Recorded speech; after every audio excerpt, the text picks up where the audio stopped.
Welcome to the Dungeon Brew Coffee Tavern, where every cup tells a story, and every story starts with a sip. Join us on a journey of adventure, camaraderie, and of course, the finest brews, served hot and steeped in mystery. From dragons to ancient legends, we're brewing up more than just coffee. Today's tale begins as morning rises gently over the field beside Dungeon Brew Coffee Tavern. Sunlight filters through the edge of the forest, brushing against banners still fluttering from yesterday's mischief and magic. But before we dive into today's adventure, a quick word from our sponsor. Welcome, adventurers, to the Dungeon Brew Coffee Tavern, where every cup is a quest and every sip a story. Start your day with the boldness of rogues rolling thunder, Guatemalan beans aged in whiskey barrels, delivering a brew as daring as a rogue's escapade. For those with a sweet tooth, Bard's-inspired hazelnut offers a harmonious fusion of rich hazelnut and decadent chocolate, reminiscent of a bard's sweet serenade. Not a coffee connoisseur?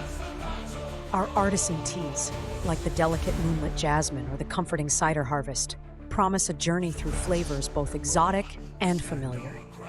Craving something enchanting? Dreamspell chai awaits, blending bold spices into a potion that stirs both body and soul. Join the Dungeon Brew crew and wear your passion proudly with our exclusive gear. Embark on your flavor adventure today at dungeonbrewcoffee.com. Dungeon Brew Coffee, brewing with initiative, rolling with life. Now, grab your mug, settle in, and get ready for the next chapter in our brewing saga. Episode 28, Fireworks and Fizzlebangs Part 2. Morning rises gently over the field beside Dungeon Brew Coffee Tavern. Sunlight filters through the edge of the forest, brushing against banners still fluttering from yesterday's mischief and magic. The bonfire has long since died down. Ashes stir like whispers in the wind. All is calm, but not quite quiet. Inside the clearing, the crew is already stirring, weary but determined. The third and final day of celebration has begun. And after yesterday's, let's call it fluctuating success, the tavern team is on alert. No enchantments, no unsealed containers, and absolutely no more mystery crates from Fey delivery services. It was clearly marked Fey safe. What kind of scam uses that as a label? The Fey Java. Oh. Right. Patches sweeps the last of the sparkling ash from the cobblestone entryway, her movements precise, tail swishing with faint irritation. Java hovers beside her, holding a mug nearly too large for his tiny claws, steam curling from the top. So, I may have saved the confetti beans. You know, just in case the mood needed a little pop. If I hear a single pop before sunset, I will personally drop you in a rain barrel. With the lid on. Noted. Nearby, Bradicus finishes hauling the last of the supply crates toward the makeshift kitchen area. He's shirtless in the morning sun, braided beard tucked under a faded red kerchief. He whistles cheerfully as he unpacks mugs and skewers. Rise and shine, sleepyheads. There's cider to heat and competition to spark. Someone fetch me the big skillet, and the slightly less haunted spatula. I already beat the spatula at 3 rounds of rock, paper, scissors. It's behaving for now. Good. I don't want another food duel before breakfast. Fate Scold moves quietly at the edge of the clearing.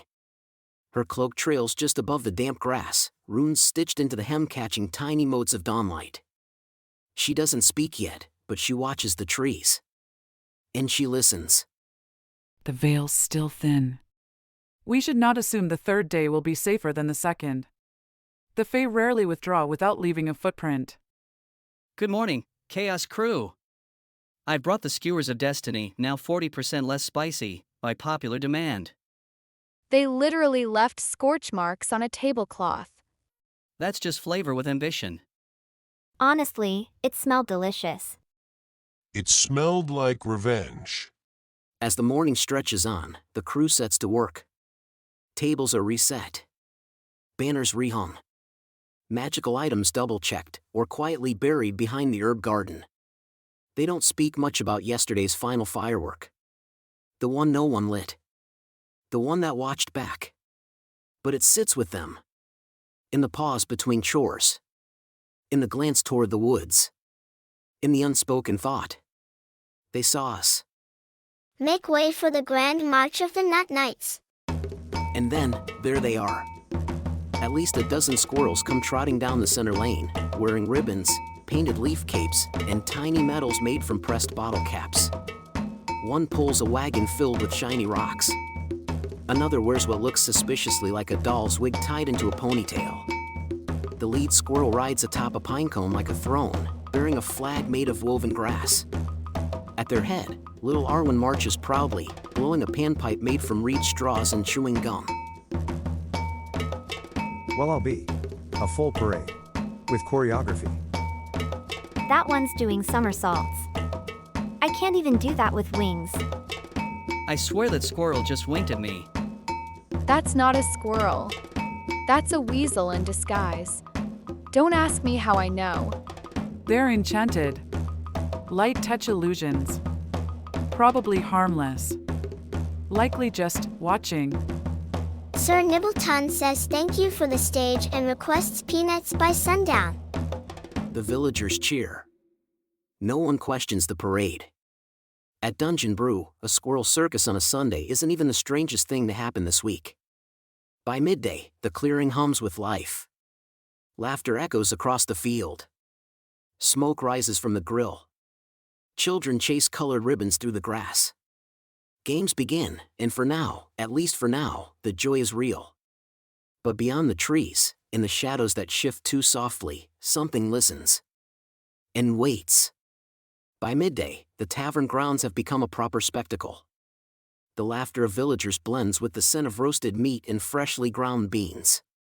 Ribbons flutter from every fence post, and a makeshift stage has been built from old crates and optimism. After 2 days of magical mishaps, the crew has one rule for today's activities: no unsupervised enchantments. Just music, food, and maybe a few tricks, where someone can see them coming. 3, 2, 1, fire the melon. That one cleared the spice tent. We should put targets on barrels next year. We're literally running out of melons. You volunteered your own cart of produce, Nived. No sympathy from me. Nearby, the younger guests play tag with enchanted streamers that change color when caught. Java has posted himself near the cider booth, happily refilling mugs and offering impromptu performances with foam art. Look closely. This isn't just a latte. It's your face. But, like, happy and caffeinated. Oh stars, it even has my crooked eyebrow. At the spice tasting table, Nived presides like a fiery king. Step right up. Brave the flame, earn your name. Sweet? Spicy? A dash of doom? We've got it all. Congratulations! You've unlocked the howling tongue. Here's your ribbon. And a pitcher of milk, please. Immediately. Across the field, Fate has set up a shaded alcove with silken curtains, a ring of stones, and a circle of salt. She exchanges readings for riddles. Not payment, permission. She answers each guest with a smile that's more knowing than kind, her words gentle, but heavy. As if she's not foretelling a future, but remembering it. And of course, no festival would be complete without the triumphant return of the Nut Knights. Arwen now has them performing a traditional dance with acorn drums and dramatic squeaks. They march for the acorns. They fight for the fluff. They squeak for freedom and festive snacks. If we're not careful, they'll unionize patches. Let them. They'll probably be more organized than we are. But just beneath the joy, beneath the stomp of boots and clatter of mugs, it sounds again. That chime. No wind chimes hang on the tavern eaves. No hands are near the breeze. And yet, it rings, pure, bright, and brief. It's closer today. I know. It's not trying to hide anymore. Let it watch. We'll give it a show. So they keep dancing. Keep grilling. Keep laughing and living as loudly as they can. Because that's what you do when the unknown comes to call. You give it music, firelight, and something worth remembering. And tonight, the sky will remember. As the sun dips behind the trees, a hush begins to settle over the field. Not silence, not quite, but a shared breath. A pause before the final exhale. The villagers gather. Blankets are spread. Mugs are refilled. Children press sticky hands into their parents' palms. The lanterns flicker higher, fed by soft enchantments that seem gentler now, less mischievous. More thoughtful. And at the center of it all, the crew of Dungeon Brew Coffee prepares to end their celebration with one final blaze of glory. So, I may have, possibly, saved a set of stable whimsy fireworks. 2, technically. But they're clearly labeled as low-risk magical spectacle. Java. The last low-risk bundle exploded into a swarm of singing paper birds that harmonized in Draconic. And they were in key. Let the record show, I still have parchment in my beard. Let him light them. What? It's tradition now. And they're already here. No point pretending they aren't. Java strikes the first match. It catches instantly, a trail of glittering green fire winds up the fuse, then disappears into the sky.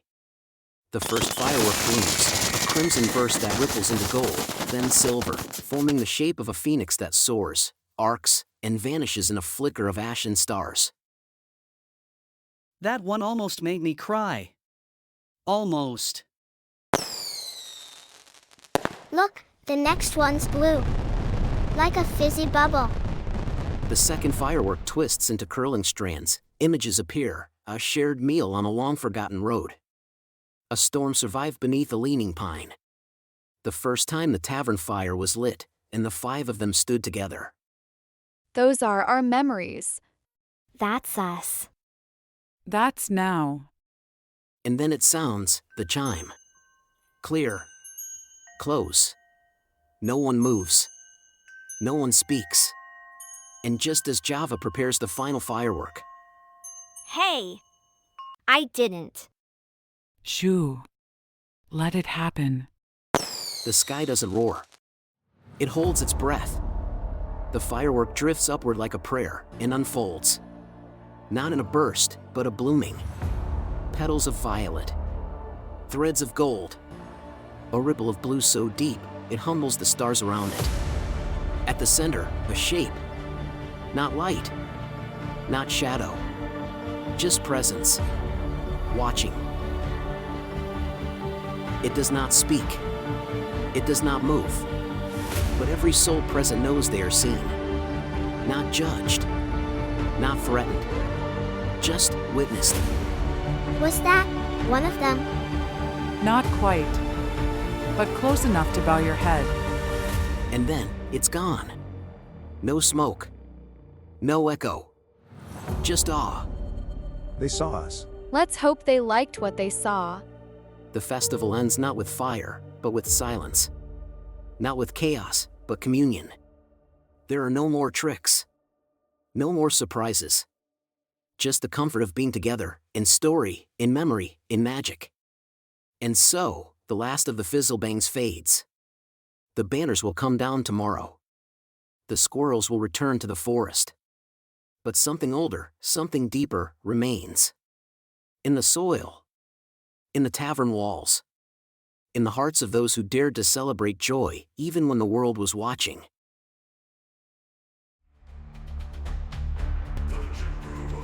The fire is low, the mugs are empty, and tonight's tale has come to an end. But the journey is far from over. Thank you for gathering with us at Dungeon Brew Coffee Tavern, where adventure brews with every sip. Join us next time as new challenges arise, mysteries deepen, and the magic of the tavern unfolds. If you enjoyed this taste of adventure, don't forget to like this video, subscribe to our channel, and hit the bell so you never miss a new episode. We'll save a seat for you at the tavern. See you soon.